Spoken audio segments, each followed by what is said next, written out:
একজন অফিসার এসে বলল, আজকে তো এখান থেকে দুজনকে নিয়ে গেছে, ওদেরকে ক্রস ফায়ার দেওয়া হবে। ডিসেম্বরের লাস্ট উইকে, এটা 2013 সালের ডিসেম্বর লাস্ট উইকে।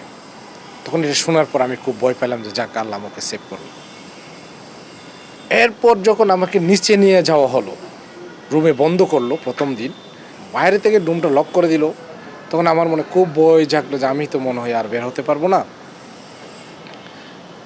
কারণ আমাকে তো আগের লোকজনই বলছিল, ওদের ডিউটিরত লোকজন বলছে যে ওই রুমে নিয়ে গেলে তো কাউকে ছাড়ে না, ক্রস ফায়ার দিয়ে দিয়ে। এটা আমাকে খুব আমি খুব বেশি আতঙ্কিত এবং খুব ভীত ছিলাম। এই দুইটা বিষয় আমাকে খুব মানে আতঙ্কগ্রস্ত করেছিল। হয়তো মনে করছিলাম আমি মনে হয় আর বের হতে পারবো না। এমনিতে তো প্রত্যেক দিন আপনি একটা টেনশন ফিয়ারের মধ্যে থাকবেন, কখন না কি ঘটে যায়। মানে সকালে এক ধরনের কথা বলে, আবার দুপুরে একজন ডিউটি করতে আসে, ও আরেক ধরনের কথা বলে, আবার রাত্রে যে ডিউটি করে সে আবার আরেক ধরনের কথা বলে। মানে ওদের ওখানকার যে কমান্ড আছে, মানে মানে ডেলি ডেলি চেঞ্জ হয়। কখন কি হবে একমাত্র আল্লাহ ছাড়া কেউ বোঝার সুযোগ নাই।